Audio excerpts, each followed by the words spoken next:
hoje sobre o Evangelho de João. Evangelho de João, Evangelho de Jesus Cristo, segundo escreveu João, o apóstolo, no capítulo de número 13.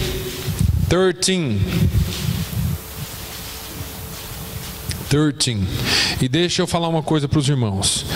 Na quinta-feira eu estive na igreja do pastor José Gabriel e essa palavra falou muito forte comigo. E eu vim durante a sexta, durante o sábado, pedindo a Deus, e Deus confirmou no meu coração por várias vezes para falar sobre esse capítulo. Eu não vou ser totalmente fiel ao estudo que foi dado lá na quinta-feira na Conquistadores para Cristo, mas eu quero acompanhar o raciocínio, porque eu acredito que isso é importante e bom para todos nós. É uma grande lição no capítulo 13 de João. Para aqueles que não leram a Bíblia essa semana, vamos tirar um pouquinho o atraso. Faz parte e é uma bênção esse capítulo. Vamos ler alguns versículos. Aliás, eu acho que é importante que a gente leia o capítulo. Ora, antes da festa da Páscoa, sabendo Jesus que já era chegada a sua hora de passar deste mundo para o Pai, como havia amado os seus que estavam no mundo, amou-os até o fim. E acabada a ceia, tendo já o diabo posto no coração de Judas Iscariotes, filho de Simão, que o traísse, Jesus, sabendo que o Pai tinha depositado nas suas mãos todas as coisas e que havia saído de Deus e ia para Deus, levantou-se da ceia, tirou os vestidos e, tomando uma toalha, cingiu-se. Depois deitou água numa bacia e começou a lavar os pés aos discípulos e a enxugar-lhes com a toalha com que estava cingido. Aproximou-se, pois, de Simão Pedro, que lhe disse: Senhor, tu lava-me os pés a mim? Respondeu-lhe Jesus e disse-lhe: o que eu faço não o sabes tu agora, mas tu o saberás depois. Disse-lhe Pedro: nunca me lavarás os pés. Respondeu-lhe Jesus: se eu te não lavar, não tens parte comigo. Disse-lhe Simão Pedro: Senhor, não só os meus pés, mas também as mãos e a cabeça. Disse-lhe Jesus: aquele que está lavado não necessita de lavar senão os pés, pois no mais todo está limpo. Ora, vós estáis limpos, mas não todos, porque bem sabia ele quem o havia de trair. Por isso disse: nem todos estáis limpos. Depois que lhes lavou os pés e tomou os seus vestidos e se assentou outra vez à mesa, disse-lhes: entendeis o que eu vos tenho feito? Vós me chamais mestre e Senhor, e dizeis bem, porque eu sou. Ora, se eu, Senhor e mestre, vos lavei os pés, vós deveis também lavar os pés uns aos outros. Porque eu vos dei o exemplo para que, como eu vos fiz, façais vós também. Na verdade vos digo que não é o servo maior do que o seu senhor, nem o enviado maior do que aquele que o enviou. Se sabeis estas coisas, bem-aventurados sois se as fizerdes. Não falo de todos vós, eu bem sei os que tenho escolhido, mas para que se cumpra a Escritura: o que come pão comigo levantou contra mim o seu calcanhar. Desde agora vou-lo digo, antes que aconteça, para que quando acontecer acrediteis que eu sou. Na verdade vos digo: se alguém receber o que eu enviar, me recebe a mim, e quem me recebe a mim, recebe aquele que me enviou. Tendo Jesus dito isto, turbou-se em espírito e afirmou, dizendo: na verdade vos digo que um de vós me há de trair. Então os discípulos olhavam uns para os outros, duvidando de quem ele falava. Ora, um de seus discípulos, aquele a quem Jesus amava, estava reclinado no seio de Jesus. Então Simão Pedro fez sinal a este, para que perguntasse quem era aquele de quem ele falava. E inclinando-se ele sobre o peito de Jesus, disse-lhe: Senhor, quem é? Jesus respondeu: é aquele a quem eu der o bocado molhado. E molhando o bocado, o deu a Judas Iscariotes, filho de Simão. E após o bocado, entrou nele Satanás. Disse, pois, Jesus: o que fazes, falo depressa. E nenhum dos que estavam assentados à mesa compreendeu o que ou a que propósito lhe dissera isto. Porque, como Judas tinha a bolsa, pensavam alguns que Jesus lhe tinha dito: compra o que nos é necessário para a festa, ou que desse alguma coisa aos pobres. Tendo ele, pois, saído... E tendo Judas tomado o bocado, saiu logo, e era já noite. Tendo ele, pois, saído, disse Jesus: agora é glorificado o Filho do Homem, e Deus é glorificado nele. Se Deus é glorificado nele, também Deus o glorificará em si mesmo, e logo o há de glorificar. Filhinhos, ainda por um pouco estou convosco. Vós me buscareis, e como tinha dito aos judeus: para onde eu vou, não podeis vós ir. Eu vos digo também agora. Um novo mandamento vos dou: que vos ameis uns aos outros, como eu vos amei a vós, que também vós uns aos outros vos ameis. Nisto todos conhecerão que sois meus discípulos, se vos amardes uns aos outros. Disse-lhe Simão Pedro: Senhor, para onde vais? Jesus lhe respondeu: para onde eu vou não podes agora seguir-me, mas depois me seguirás. Disse-lhe Pedro: por que não posso seguir-te agora? Por ti darei a minha vida. Respondeu-lhe Jesus: tu darás a tua vida por mim? Na verdade te digo, não cantará o galo enquanto não tiveres negado 3 vezes. Amém. Esse capítulo de João é uma bênção, irmãos, e pensando nele durante, como eu disse, esses dias eu pensei bastante. Essa é uma mensagem que nos traz a noite antes de Jesus ser crucificado. João nos diz muito mais sobre Jesus, sobre o que Jesus disse na última ceia, do que qualquer um dos outros escritores dos evangelhos. Capítulos 13 ao 17 de João, ou nos capítulos 13 ao 17, nos dizem o que Jesus disse e fez na noite antes da sua crucificação, enquanto o capítulo 18 registra a sua prisão e tribunal na mesma noite. Veja que os primeiros 12 capítulos de João cobrem 3 anos de ministério. 12 capítulos cobrem 3 anos de ministério. E os próximos 6 capítulos, do 13 ao 18, cobrem uma noite do ministério de Jesus. Eu acho que Jesus queria dar uma importância, ou João, inspirado pelo Espírito Santo, tinha no seu coração dar uma importância muito grande àqueles últimos ensinamentos de Jesus, porque tinha alguma coisa de importante aqui. Em João 13, nós vamos encontrar algumas coisas que nos levam a agradar Jesus, que são ensinamentos importantes que o Espírito levou João a nos ensinar aqui, e eu quero dividir essas coisas com os irmãos. Olhando de um modo geral aqui, esse capítulo, e eu fiz questão de trabalhar um pouquinho nele para colocar alguma coisa mais que o estudo em si trazia. Mas a primeira coisa que nós precisamos entender e aceitar nesta lição de Jesus é que nós precisamos aceitar a limpeza dele na nossa vida.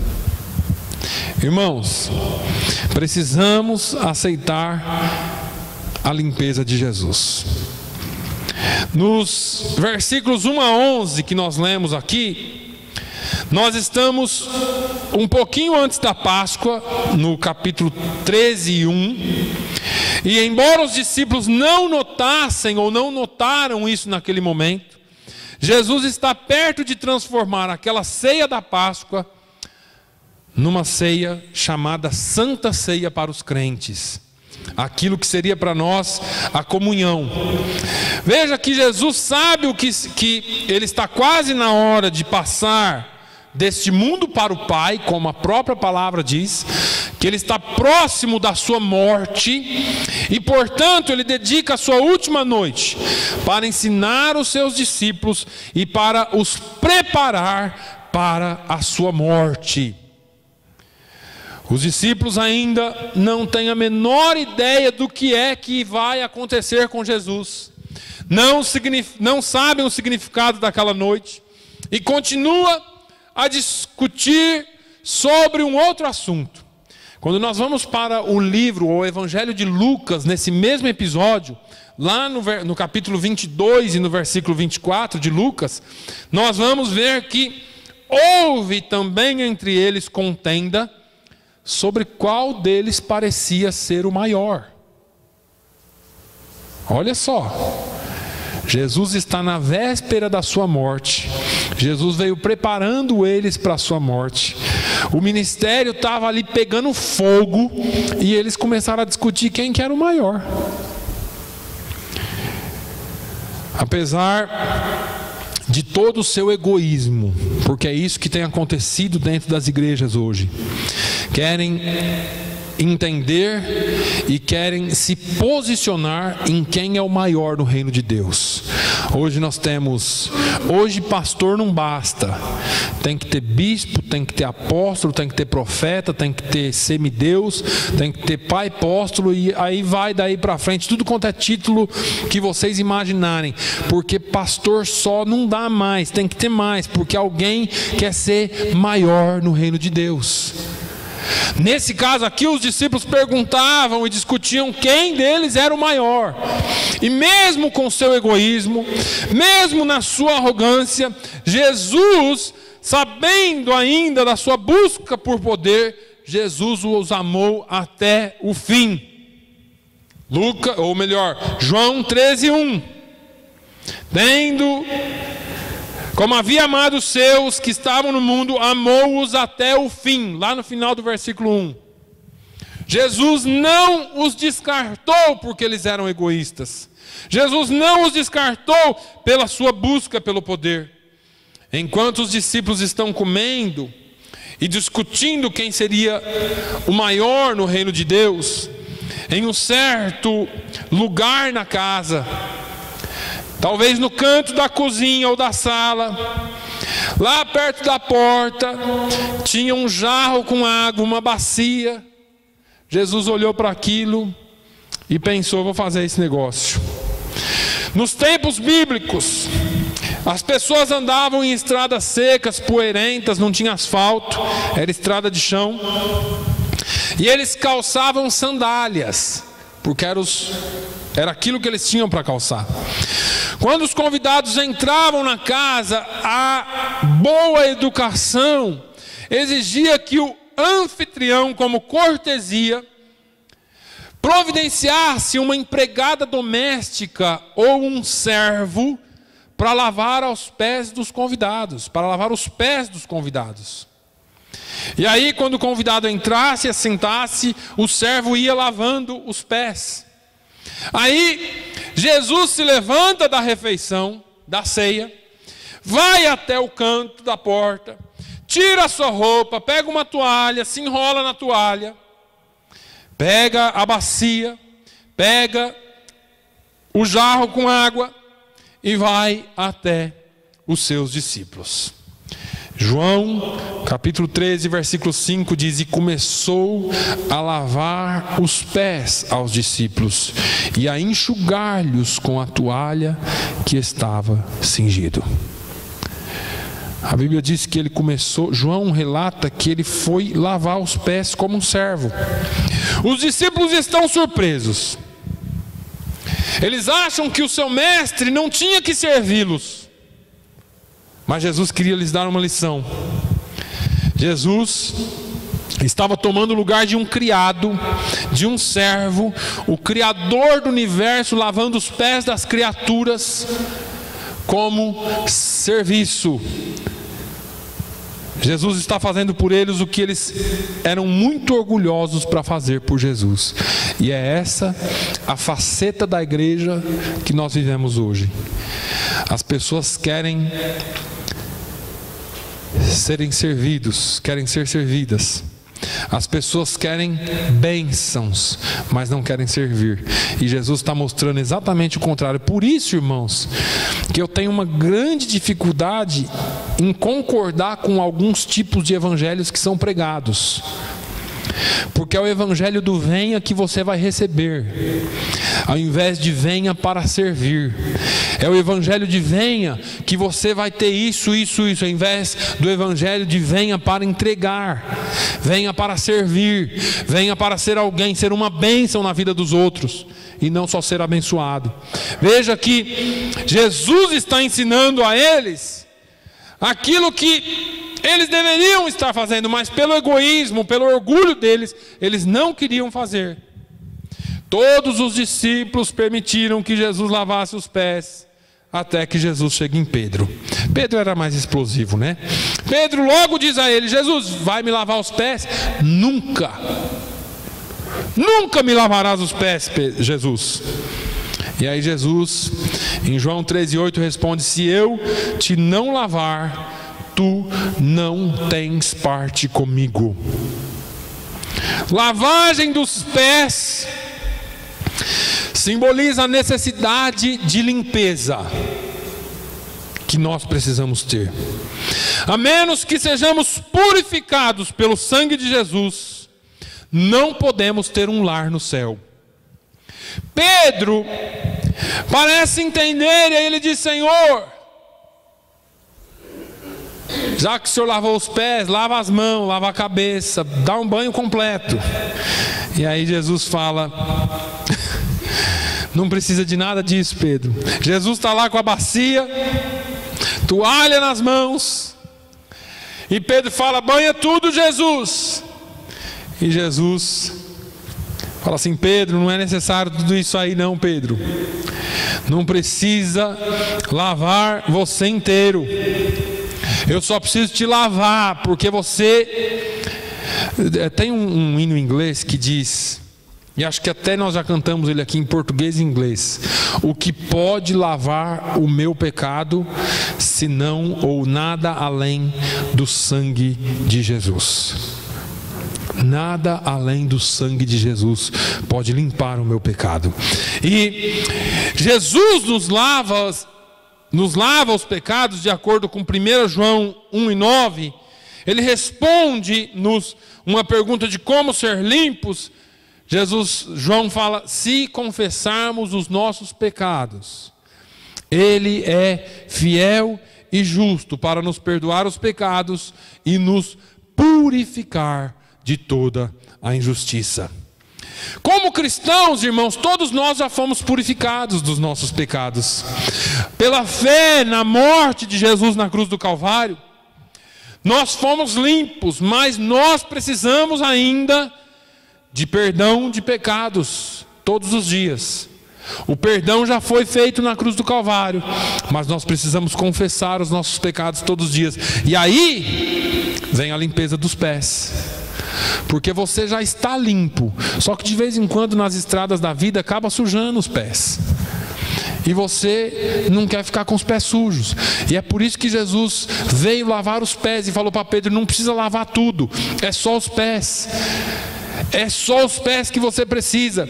E Jesus em João 15:3 fala para eles assim: olha, vós já estáis limpos pela palavra que eu vos tenho falado. Agora precisa purificar os pés, precisa lavar os pés. Jesus faz uma exceção ali a Judas. Ele disse: olha, vós estáis limpos, mas nem todos. Jesus fala, citando ou se referindo a Judas, porque ele não tinha aceitado as palavras de Jesus. Somente aceitando as palavras de Jesus nos tornará espiritualmente limpos. Jesus disse: vós já estáis limpos. Você não precisa ser lavado todo. Vós já estáis limpos pela palavra que vos tenho falado. Quando confiamos nas palavras de Jesus, quando aceitamos a palavra de Deus, entregamos a nossa vida a Ele, somos salvos para sempre. Mas a purificação é algo diário, é algo que precisamos ser limpos diariamente. Não precisamos ser salvos todos os dias, irmãos. Existe uma diferença entre perdão de pecados e ser salvo. Salvo, nós fomos uma vez. Se confessarmos os nossos pecados, Ele nos purifica de todo pecado, todo dia. Mas nós já fomos salvos. E eu não estou dizendo que você não perde a salvação. Veja bem, irmãos. E também não quero dizer que você não perde. Só que são escolhas que nós fazemos. Uma vez que você é salvo, você pode sustentar a sua salvação ou não. Jesus mesmo disse: guarda o que tens, para que ninguém roube a tua coroa. Nós precisamos sustentar a nossa salvação. E como nós fazemos isso? Indo aos pés de Jesus e pedindo perdão para Ele, para que Ele lave-nos, para que Ele nos purifique de todo o pecado. Nós não precisamos pedir perdão de qualquer pecado de maneira como que eu diria, de maneira por atacado. João disse: se confessarmos os nossos pecados, e quando nós confessamos é coisa específica, por isso que tem que ser lavado, alguma coisa que está manchando. Quando você tem um pecado específico, você vai a Ele, porque crente tem o costume de dizer: Jesus, perdoa os meus pecados em nome de Jesus, amém. Dá uma impressão de reza ao invés de oração. Porque oração, relacionamento, quando eu machuco ou magoo o irmão Manuel por alguma coisa, eu vou lá e falo assim: irmão Manuel, olha, eu errei com o senhor nisso aqui, o senhor me perdoa? Eu falo: perdoa, pastor. Então não quero ver mais sua cara. Mas esse é um problema de cada um com Deus. Mas eu estou dizendo que quando a gente machuca um relacionamento, você vai naquele específico. Você não vai dizer lá: me desculpa aí por tudo, tá? Me desculpa por tudo. Não, a pessoa quer ouvir aquilo que foi feito de errado. E nós precisamos entender isso, irmãos, e ir direto a Deus confessando os nossos pecados, tal como lavar os nossos pés, para que possamos ficar limpos e ter comunhão com o Senhor. Você não precisa tomar banho do sangue todo dia. Você precisa que algumas manchas sejam limpas todos os dias, ou de vez em quando, não sei. Cada um tem a sua vida com Deus. Mas nós precisamos entender também que esse capítulo de João nos ensina a servir. Quando Jesus termina de lavar os pés aos discípulos, ele retorna ao seu lugar na mesa e ele perguntou se eles haviam entendido o que ele havia acabado de fazer. Vocês estão entendendo o que eu acabei de fazer aqui agora? E Jesus então lhes fala: porque eu vos dei o exemplo, para que como eu vos fiz, façais vós também. Na verdade vos digo que não é o servo maior do que o seu senhor, nem o enviado maior do que aquele que o enviou. Nós precisamos entender que Jesus não está ensinando que nós devemos literalmente lavar os pés dos nossos irmãos, a menos que isso seja um serviço necessário. Mas devemos estar dispostos a servir uns aos outros com amor. Eu me lembro que desde criança, eu era pequenininho, eu devia ter uns 4 ou 5 anos, eu me lembro dessa cena. Meu pai dirigia uma igreja numa cidadezinha bem pequena, e o pastor vinha todo mês lá, o pastor regional vinha todo mês lá na igreja, um domingo ele vinha. E o pastor já era velho, ele tinha dificuldade em abaixar. E eu e minhas 2 irmãs revezávamos o domingo de quem é que ia tirar o sapato e a meia do pastor. Tava o pastor, eu lembro do pastor no quartinho dele lá sentado. Ele chegava à tarde, o culto era à noite, ele chegava à tarde, eu ia lá, desamarrava o sapato, tirava a meia dele. E aí depois eu fiquei lembrando dessa passagem, que isso, meu pai já estava ensinando a gente a servir, e nós servíamos ao pastor.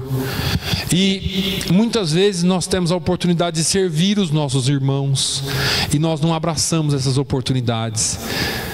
Alguns de nós temos receio em servir, mas nós precisamos aprender a servir os nossos irmãos. Jesus está ensinando o serviço, irmão, servir alguém é muito importante. Jesus está nos ensinando que o nosso lava-pés moderno, ou servir aos outros, pode ser de muitas formas: dando uma refeição, ajudando na pintura ou na limpeza de uma casa, ajudando numa mudança, serviços numa creche, cortando a grama, emprestando um ouvido compassivo,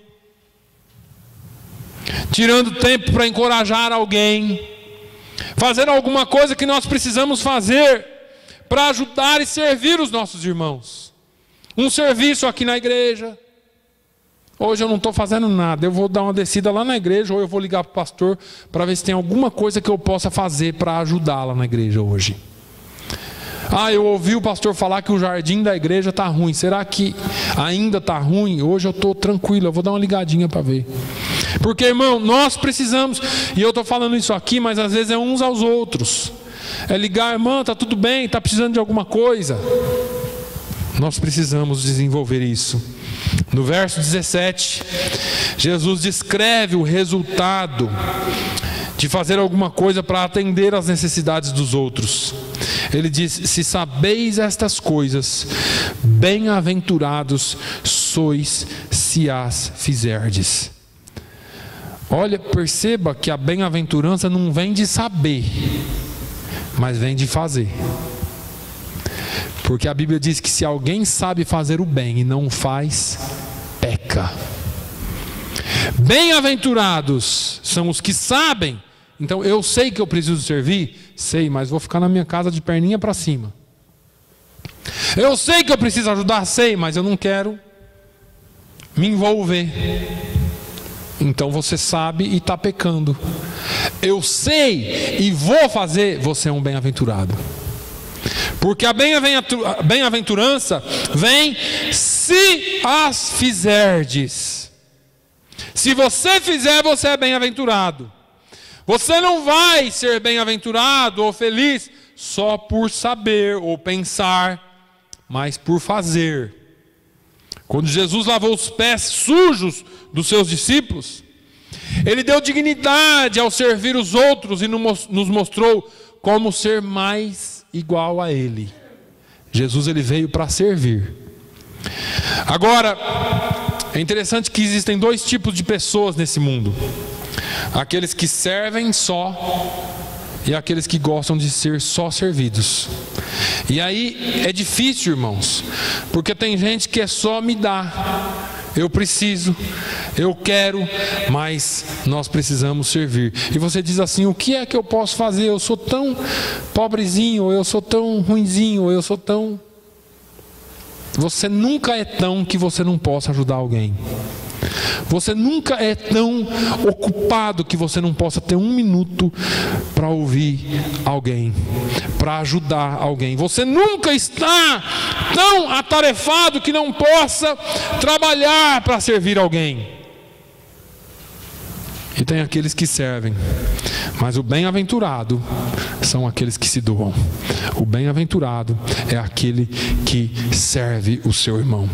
E então nós precisamos entender isso. Agora, irmãos, Jesus ensina outra coisa aqui no capítulo 13 de João. Jesus fala um pouquinho sobre a hipocrisia. Jesus diz aos seus discípulos que os eventos desta refeição, que os acontecimentos desta mesa estava cumprindo a profecia sobre o Messias.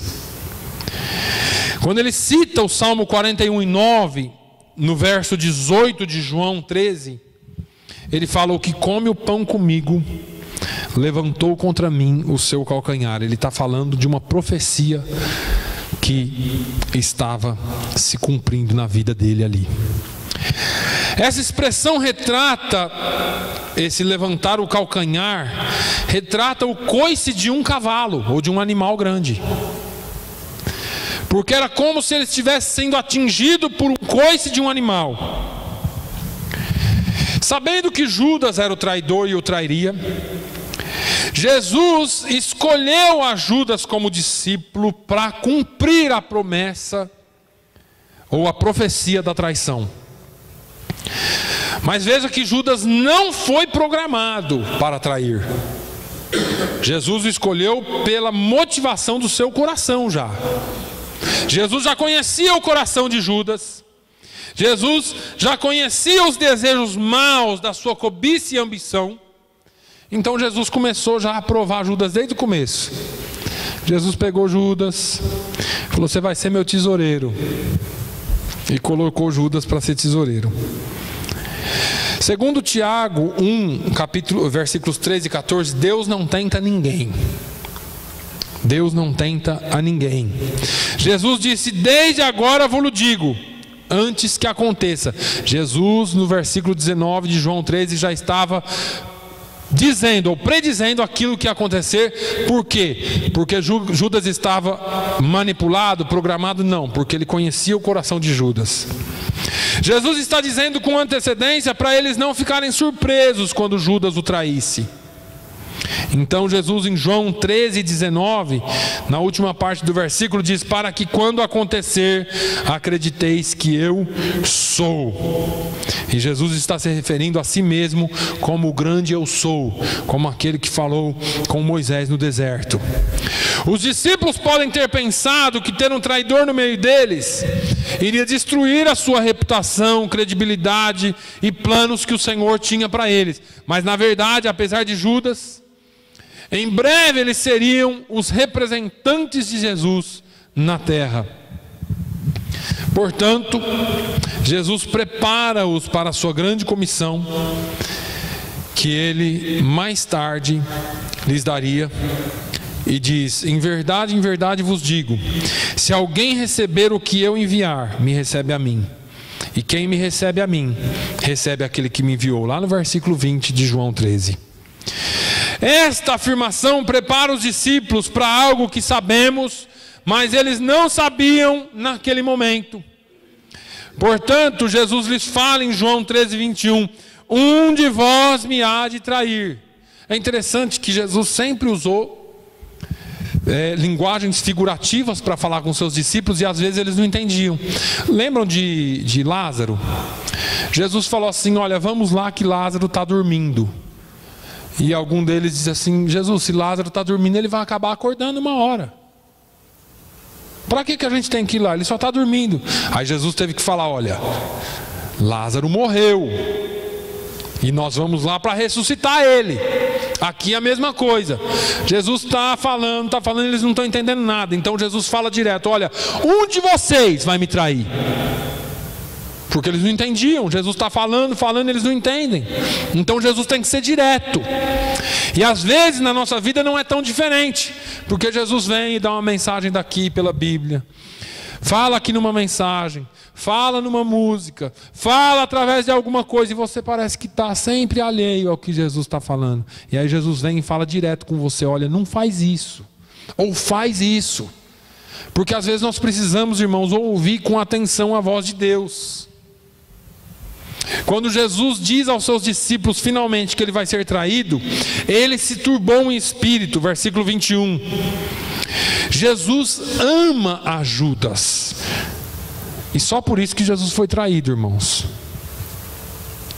porque ele amava a Judas. O salmo que Jesus cita no verso 18 é um salmo de Davi, que lamenta a traição de um amigo. Davi falou assim: não era um inimigo meu que me traía, que me atormentava, mas era um irmão meu que vivia comigo, que morava comigo, porque traição não se dá fora de casa. Entenda isso. Traição sempre virá de alguém de dentro de casa, porque senão não é traição. O inimigo te atacar não é traição, já é previsto. O inimigo vai te atacar. Agora, o irmão te atacar, o filho te atacar, a mãe, o pai, a filha, isso é traição. O esposo, a esposa, e aí a gente sente porque é alguém muito próximo. porque é alguém que você ama. Jesus amava a Judas, mesmo conhecendo o seu coração. E, de acordo com Mateus, depois de ouvir que há um traidor no meio deles, cada discípulo começa a perguntar: Senhor, porventura sou eu, Senhor? Mateus 26, 22 fala isso. Porventura sou eu, Senhor? Porventura sou eu, Senhor? Os discípulos perguntando. Mas Judas faz a mesma pergunta de forma diferente. Mateus 26 e 25. Porventura sou eu, Rabi? Ora, todos os discípulos chamaram Jesus de Senhor,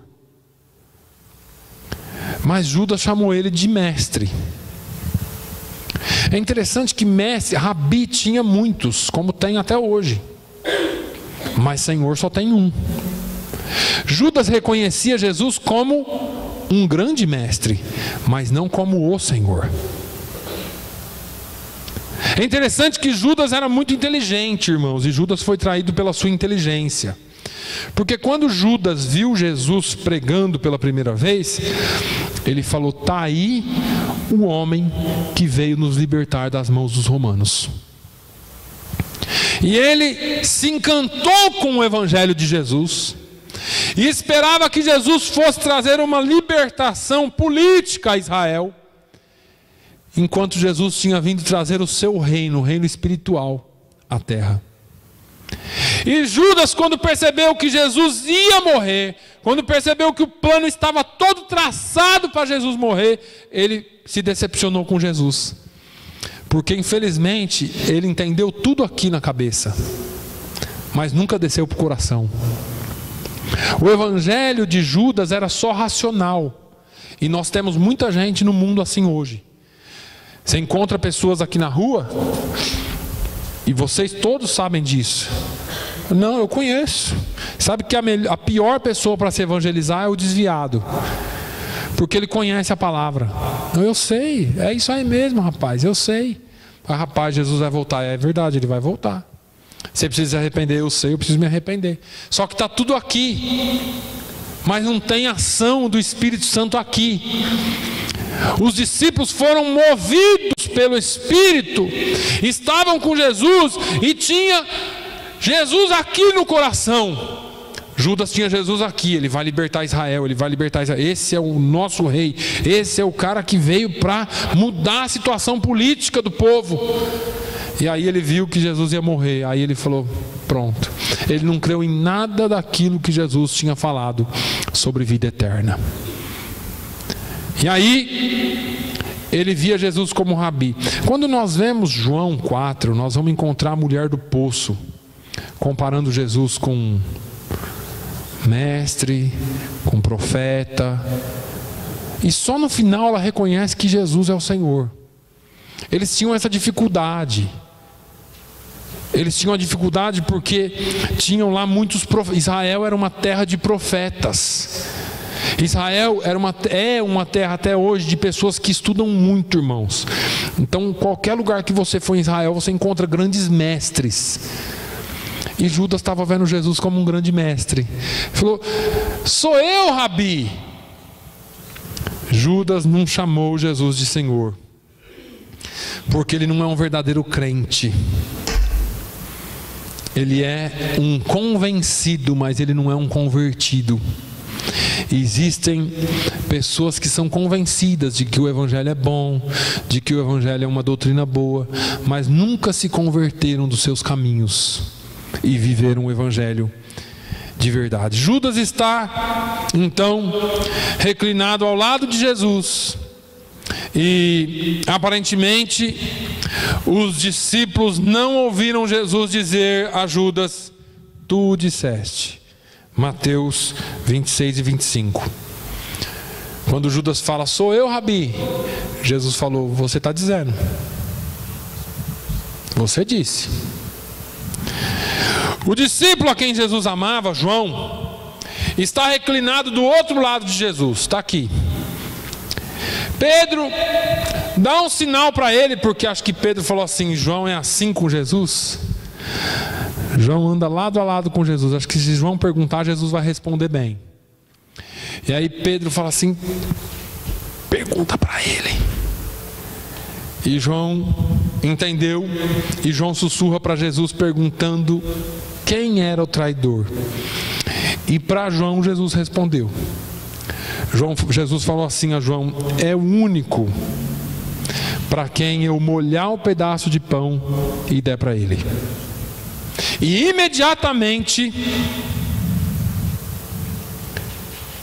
Jesus molha o pão e dá para Judas. Esse era um símbolo da mais profunda amizade. Molhar o pedaço de pão e dar para um amigo. Jesus até o último instante deu oportunidade para Judas mudar. Jesus até o último instante falou assim: Judas, ele estava dizendo mais ou menos assim: eu conheço o seu coração, eu sei toda a podridão que está aí dentro, mas eu ainda te considero meu melhor amigo. Está aqui o pão. E quantas vezes na nossa infidelidade Jesus vem e fala assim: olha, eu ainda sou o seu melhor amigo, pode confiar. Quantas vezes nós pisamos e pisamos e pisamos e pisamos fora do caminho, e Jesus ainda vem com aquele bocado de pão e fala assim: eu ainda sou o seu melhor amigo, não desista de mim, porque eu não desisto de você. Nós precisamos aprender, irmãos, a aceitar Jesus de verdade. De verdade, Ele é o nosso melhor amigo. Mesmo nos momentos difíceis, Ele vem com a oportunidade. E Ele não vem nunca para te acusar. Ele não falou para Judas: mas você, hein, Judas, é um cabra safado mesmo. Você vai me trair, rapaz. Você está de conluio lá com o Sinédrio. Não, Jesus demonstrou um amor infindo, um amor que só Ele pode ter por nós, irmãos. Muitas vezes nós erramos e o diabo vem e fala assim: para você não tem mais jeito. E quantas vezes nós nos sentimos tão maus e tão insignificantes na presença de Jesus. E Jesus vem com uma palavra e diz assim: eu ainda te amo como eu sempre te amei. Jesus não muda porque Ele é amor. Jesus não muda a sua forma de acordo com as nossas atitudes, porque não há nada que você possa fazer para diminuir o amor dele por você, porque Ele te amou com um amor eterno. E não há nada que você possa fazer para aumentar o amor dele por você. Pastor, o que é isso? Não, o amor dele é eterno e perfeito, não tem como aumentar. O que aumenta entre nós, entre Ele e nós, é a comunhão, é a comunicação, é a amizade. Não amor, o amor dele é e pronto, acabou, é perfeito. O que é perfeito não precisa melhorar, não precisa mudar, não sofre alterações, é perfeito e é por você. Assim como foi por Judas. E aí, depois que Judas tomou o bocado, o pedaço de pão, a Bíblia diz no versículo 27 de João 13, que entrou nele Satanás. Aqui eu vou parar um pouquinho, porque isso falou muito forte comigo. É possível que alguém esteja comendo à mesa com Jesus e Satanás entre no seu coração. É possível que você esteja comendo na mesa com Jesus e Satanás entre no seu coração. Judas não estava no prostíbulo. Judas não estava no bar enchendo a cara. Judas estava do lado de Jesus, ouvindo as palavras de Jesus, vivendo com Jesus, comendo do pão que Jesus tinha acabado de lhe dar, e deu lugar para Satanás entrar no coração dele. Só ouvir as palavras de Jesus não é o suficiente. Nós precisamos ouvir as palavras de Jesus e praticar aquilo que Ele tem para nós. Irmãos, nós precisamos abraçar as oportunidades que Jesus nos dá. Oxalá que Judas pegasse aquele pão e caísse em si. e dissesse assim: olha, Jesus, me perdoe, o meu coração tem sido atacado dioturnamente por Satanás, mas eu não quero ceder à tentação, eu não quero lhe trair, Jesus. Mas a Bíblia diz que assim que ele tomou da porção, do bocado que Jesus lhe deu, Satanás lhe entrou no coração. Irmãos, essa semana, enquanto eu pensava nisso, Deus falou muito sério comigo.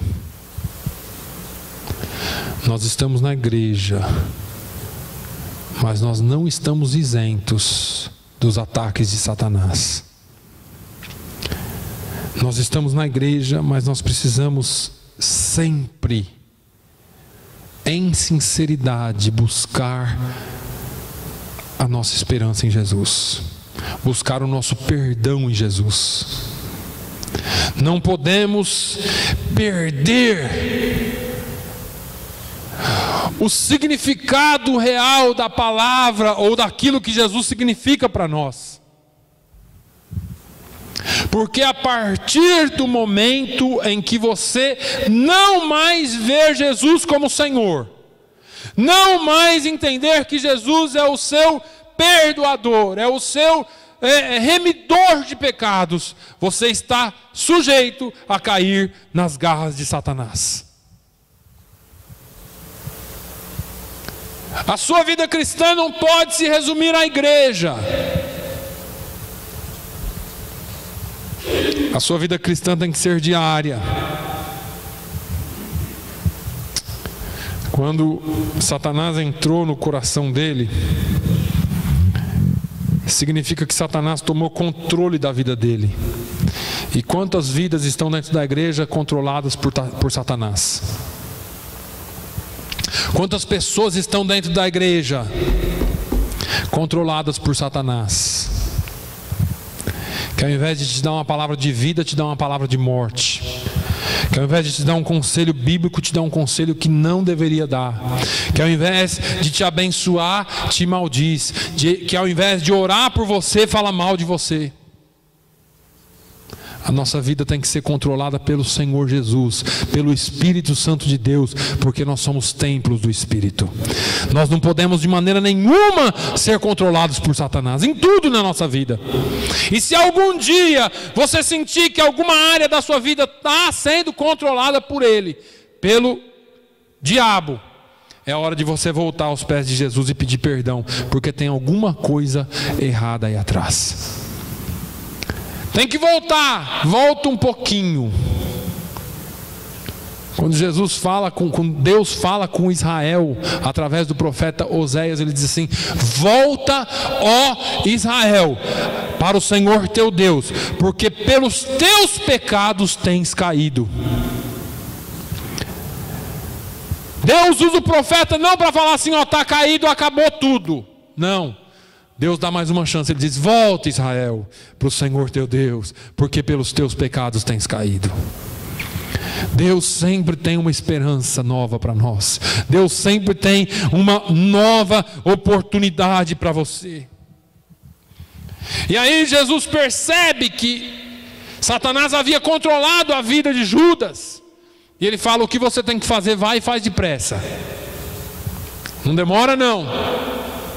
É interessante que ninguém viu Satanás entrando em Judas, irmãos. Só Jesus. E aí eu volto a dizer para você: nós, seres humanos, podemos enganar qualquer um, menos ele. Menos Jesus. Porque ele sonda. Ele é o Senhor de todas as coisas. Porque ele comanda todas as coisas. O coração de Judas estava tão ruim que ele não percebeu o gesto de amizade de Jesus. E ele deixou ser controlado por Satanás. E aí Jesus falou: vai logo. Ninguém entendeu o que Jesus estava dizendo. Judas sai para atrair Jesus. E aí, eu te digo uma coisa: podemos fazer como Judas, esconder os nossos atos dos nossos irmãos esconder as nossas atitudes e a nossa hipocrisia dos nossos irmãos e viver uma vida na sombra, na escuridão, ou andarmos na luz. Andarmos na luz. O salmista diz que lâmpada para os meus pés é a tua palavra e luz para os meus caminhos. Irmãos, se andarmos na luz,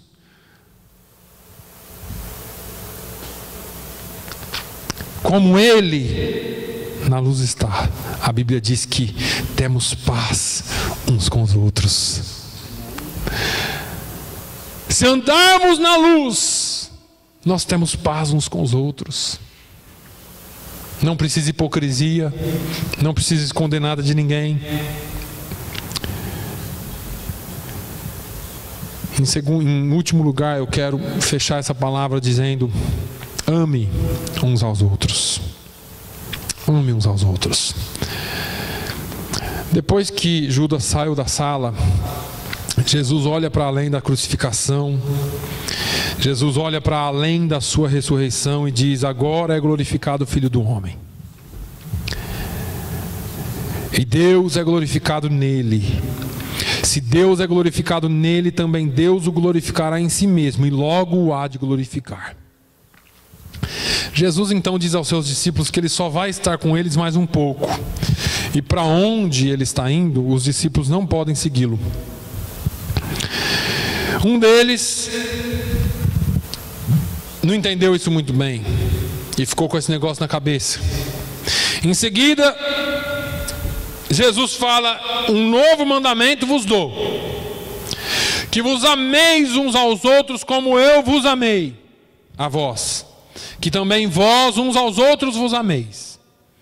Aqui a palavra amor utilizada por Jesus é a palavra ágape, que significa amor sacrificial, um amor fraternal que vai além de qualquer outro tipo de amor. Este é um comando para um novo grau de amor. Não um amor que está ligado a alguma outra ação. Não um amor como reação, mas um amor como ação. Porque o amor como reação, ou o amor, o amor como reação é fácil. Eu te amo porque você me ama. Se você não me amar, eu também não te amo. Esse é o amor que reage a um outro amor. O amor como ação e esse amor sacrificial é assim: eu te amo independente de você me amar ou não. Isso aí não é um problema seu e nem uma ação que está ligada a você. Sou eu e Deus. Eu te amo porque eu te amo. Se você me ama ou não, não estou nem aí. Eu não te amo por causa de você, eu te amo por causa de Deus. E aí existe uma grande diferença, porque só os verdadeiros seguidores de Jesus possuem. Lembra que eu falei aqui domingo passado sobre seguir? Só esses verdadeiros seguidores possuem. O que João nos diz em 1 João 4:8 é: aquele que não ama não conhece a Deus, porque Deus é amor. E mais uma vez, essa palavra amor é ágape, que é o amor sacrificial. Veja que ágape não é algo que nós fabricamos, não é algo que nós reagimos ao outro amor, ou a outra pessoa, ou as ações externas que nos influenciam. Ágape é um amor que Deus derrama em nossos corações pelo Espírito Santo. Ágape é o próprio Deus habitando em nós e se mostrando através de nós. Continuando a usar a palavra ágape, Jesus disse: nisto todos conhecerão que sois meus discípulos, se vos amardes uns aos outros. Se vocês amar as pessoas incondicionalmente, eles conhecerão que são meus discípulos. E aí entra a vida cristã. Quando Jesus disse assim: olha, se alguém lhe ferir um lado da face, dê o outro lado. Olha, se alguém lhe fizer isso, não se incomode. Olha, se alguém pedir para caminhar com ele 1 milha, caminhe 2. Se alguém roubar a sua blusa, dê também a sua camisa. Jesus está falando de um amor incondicional, de um amor que extrapola as ações externas, extrapola aquilo que envolve. Porque nós, como seres humanos, amamos por aquilo que nós somos afetados e não por aquilo que deveríamos ser como cristãos. Agora, quando Jesus faz essa declaração, Ele está nos dando, ou está dando ao mundo, o direito de nos julgar pela nossa conduta. Então o sujeito fala assim: não, eu sou crente. Rapaz, eu sou crente, sou ali daquela igreja ali da Bay Street. Vai lá, visita a igreja. Amanhã ele passa e vê você brigando com alguém. Você acha que ele vai te julgar pelo quê? Pelo seu amor ou pela sua conduta? Pela sua conduta. Vamos inverter essa história? Você conhece alguém e diz: eu sou crente, graças a Deus, tal, tal. Amanhã essa pessoa passa e vê você ajudando alguém a atravessar a rua, ou carregar uma compra, ou fazer alguma coisa, ou alguém caiu, você ajuda. Eu estou usando exemplos de Boy Scouts, de escoteiros, para vocês entenderem alguma coisinha sobre boa ação. Mas as pessoas vão ver você por aquilo que você faz, por aquilo que você demonstra, não por aquilo que você diz. E o ágape, ele é isso, é a demonstração do amor de Deus. Agora, as doutrinas que cremos ou as igrejas que frequentamos, por importantes que sejam, não convence o mundo de que somos seguidores de Cristo, irmãos. Nós convencemos o mundo se amarmos uns aos outros. E aí Pedro fala assim, Pedro ficou com aquele negócio na cabeça e fala assim: Jesus, o Senhor falou que a gente não pode seguir o Senhor, mas eu vou seguir o Senhor até a morte. E aí Jesus fala assim: Pedro, você ainda não entendeu nada. Vou te falar uma coisa, Pedro, antes do galo cantar, você vai me negar 3 vezes. E aqui entra uma parte muito importante dessa história, porque Jesus não conhecia só o coração de Judas, mas ele conhecia também o coração de Pedro. Veja que interessante, Jesus sabia tão bem quem era Pedro, que apesar dele ter falado para Pedro que ele ia o negar, Jesus conhecia que a vontade de Pedro era segui-lo. E aqui fica uma questão, porque muitas vezes nós temos no nosso coração o desejo íntimo de seguir a Jesus, e nós falhamos. Ele conhece o seu coração. Mesmo falhando, Ele conhece o seu coração. Mesmo que quando você, se seguir Jesus, tropeça, Ele sabe quem é você.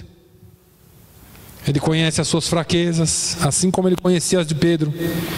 Ele conhece os seus problemas, assim como Ele conhecia a vida de Pedro. E ainda assim Ele te ama do mesmo jeito, por causa desse amor chamado ágape.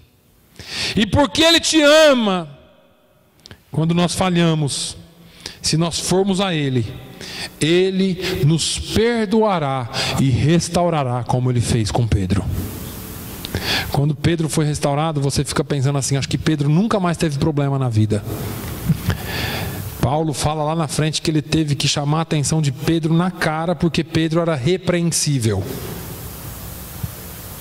Ou seja, Pedro tinha as falhas dele, como nós temos as nossas falhas. E a Bíblia nunca escondeu isso de ninguém. Mas a Bíblia nos mostra a restauração, caminhar e andar com Jesus. A Bíblia nos mostra que se nós quisermos, se nós tomarmos a decisão na nossa vida, se nós clamarmos a Deus, Ele tem o melhor para nós, irmãos.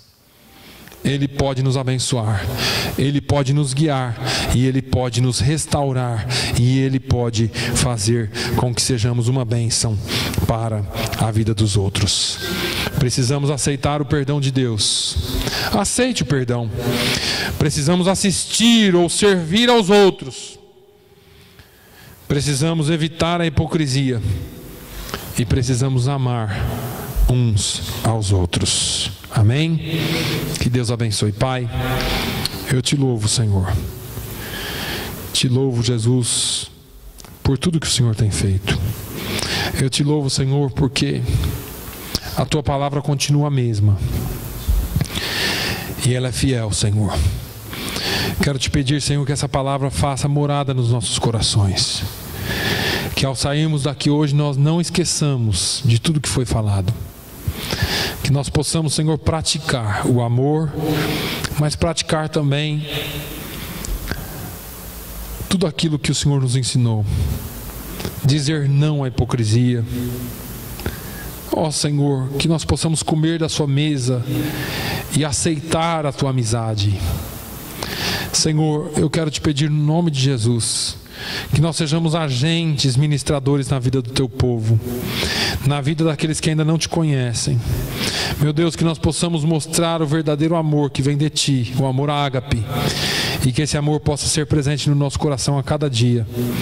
Senhor, que nós possamos servir uns aos outros da melhor maneira, e que a tua bênção esteja conosco, Pai.